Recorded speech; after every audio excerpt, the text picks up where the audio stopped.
இங்க ஒரு சின்ன பொண்ணு பசியில சாப்பாடு வாங்க கூட காசு இல்லாம ஒரு ஷாப்ல இருந்து பிரெட் திருடி அவ ட்ரெஸ்ஸுக்குள்ள வச்சிட்டு இருக்கா. அத ஒரு பையன் பாத்தறான். அவனை பார்த்தது என்ன செய்யறதுன்னு தெரியாம முழிச்சிட்டு இருக்கா.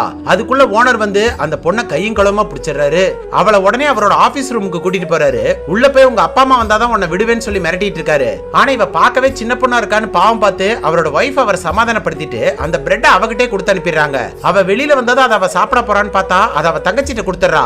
ஏன்னா 2 பிரெட் எடுத்துட்டு வந்து 2 பேரும் சாப்பிடலான்னு எடுத்திருக்கா.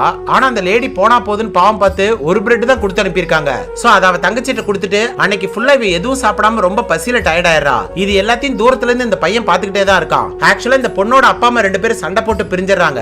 அவங்க அப்பாவை இந்த 2 பசங்களையும் ஒரு வேன்ல கூட்டிட்டு வந்து ஒரு பிரிட்ஜுக்கு கீழே நிறுத்திட்டு சொல்லாம எங்கேயோ ஓடி போயிடுறாரு. அன்னையில இருந்து இந்த 2 சின்ன பசங்களும் ஒவ்வொரு நாளும் சாப்பாட்டுக்கு கஷ்டப்படுறாங்க. தங்குறதும் அந்த வேன்லயே தான் தங்குறாங்க.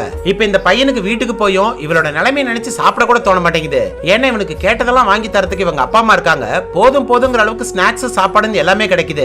ஆனா இப்படி ஒருவேளை சாப்பாடு கூட இல்லாம இந்த பசங்க கஷ்டப்படுறத பார்த்ததுல இருந்து இவன் மனசுடைஞ்சு போயிடுறான். சோ அவனால முடிஞ்ச அளவுக்கு அவனுக்கு கிடைக்கிற ஃப்ரைட் சிக்கன் எல்லாத்தையும் அவன் சாப்பிடாம ஒரு டப்பால எடுத்துட்டு வந்து அவன் ஃப்ரெண்ட் மூலமா கொடுத்து அனுப்புறான். இப்படியே ஒவ்வொரு வேளையும் ஸ்கூல்ல சாப்பிட்டாலும் சரி வீட்ல சாப்பிட்டாலும் அதுல இருந்து ஒரு பங்கை இவங்க 2 பேருக்கு எடுத்து வச்சுட்டு தான் சாப்பிடுறான். அது அப்பப்ப வந்து அவங்களுக்கு கொடுத்துட்டு போயிடுறான். அப்படி ஒரு நாள் ஸ்கூல் முடிச்சுட்டு வரும்போது பார்த்தா இவங்க தங்கியிருந்த அந்த வேனை 4 ரவுடி பசங்க சேர்ந்து உடைச்சிட்டு இருக்கானுங்க. கேட்க ஆள் இல்லங்கிற தைரியத்துல பண்ணிட்டு இருக்கானுங்க. சோ அன்னைக்கு அவங்களை அங்கேயே விடாம அன்னைக்கு இவங்க வீட்டுக்கு கூட்டிட்டு வந்துடுறான். இவங்க அம்மாவும் அவங்களால முடிஞ்ச அளவுக்கு சாப்பாடு செஞ்சு கொடுக்குறாங்க.